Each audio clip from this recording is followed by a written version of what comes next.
Pertanyaan pertama, sebagai mahasiswa PGSD, calon guru sekolah dasar, Anda dibekali dengan mata kuliah psikologi pendidikan. Menurut Anda, apa manfaat mata kuliah ini? Manfaat mempelajari mata kuliah psikologi pendidikan bagi calon guru dapat dibagi menjadi dua aspek, yaitu yang pertama untuk mempelajari situasi dalam proses pembelajaran, seperti memahami perbedaan individu peserta didik, menciptakan iklim belajar yang konduktif di dalam kelas, melihat strategi dan metode pembelajaran, memberikan bimbingan kepada peserta didik, mengevaluasi hasil pembelajaran. Yang kedua, untuk penerapan prinsip-prinsip belajar mengajar, seperti menetapkan tujuan pembelajaran, penggunaan media pembelajaran, penyusunan jadwal pembelajaran. Pertanyaan kedua, menurut Anda bagaimana implikasi dari teori-teori belajar di dalam proses pembelajaran di sekolah? Implikasi dari teori-teori belajar di dalam proses pembelajaran di sekolah yaitu menurut teori behavioristik di dalam kegiatan pembelajaran bergantung dari beberapa hasil seperti tujuan pembelajaran, sifat materi pembelajaran, karakteristik peserta didik, media dan fasilitas pembelajaran yang tersedia. Pembelajaran yang dirancang dilaksanakan berpijak pada teori behavioristik, memandang bahwa pengetahuan adalah objektif, pasti tetap tidak berubah. Teori kognitif menekankan pada proses perkembangan peserta didik.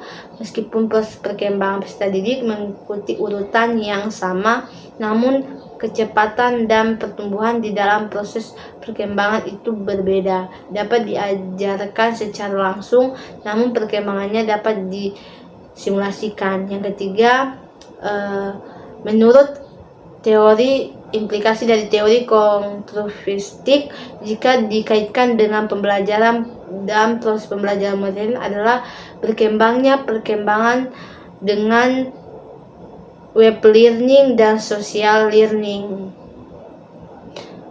Yang terakhir yaitu menurut teori humanistik sering dikritik karena suka diterapkan dalam konteks yang lebih praktis. Teori ini dianggap lebih dekat dengan bidang filsafat teori kepribadian dan psikoterapi daripada bidang pendidikan, sehingga suka menerjemahkan ke dalam langkah-langkah yang lebih praktis. Pertanyaan ketiga, saat Anda menjadi guru, Anda akan menghadapi siswa dengan berbagai karakteristiknya atau perbedaannya. Bagaimana upaya Anda menghadapi perbedaan individu, baik dari segi inteligensi maupun kepribadian?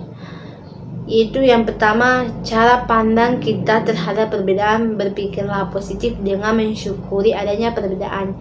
Yang kedua, kelola perbedaan sebaik mungkin, musyawarah untuk mencapai kesepakatan. Yang ketiga, selalu posisikan segala sesuatu pada tempatnya. Yang terakhir yaitu jangan pernah meremehkan orang lain apapun dan bagaimanapun kondisinya. Pertanyaan keempat, dalam perspektif psikologi pendidikan, peran guru sebagai pendidik dan pengajar amat penting. Jelaskan peran tersebut, berikan analisisnya. Guru sebagai pendidik, guru sebagai seorang pendidik tidak hanya tahu tentang materi yang akan diajarkan, akan tetapi ia pun harus memiliki kepribadian yang kuat yang menjadikan sebagai panutan bagi para siswanya. Hal ini penting karena sebagai seorang pendidik, guru tidak hanya mengajarkan siswanya untuk mengetahui berbagai hal. Guru juga harus melatih keterampilan sikap dan mental anak didik. Penanaman keterampilan sikap dan mental ini tidak bisa sekedar asal tahu saja, tetapi harus dikuasai dengan dipraktikkan siswa dalam kehidupan sehari-harinya. Guru sebagai pengajar. Peran guru sebagai pengajar kadang diartikan sebagai penyampai materi pembelajaran kepada siswa. Dalam posisi ini, guru aktif menempatkan dirinya sebagai pelaku imposisi, yaitu menuangkan materi ajar kepada siswa. Sementara itu di lain pihak, siswa secara pasif menerima materi pembelajaran yang diberikan tersebut, sehingga proses pembelajaran bersifat menonton.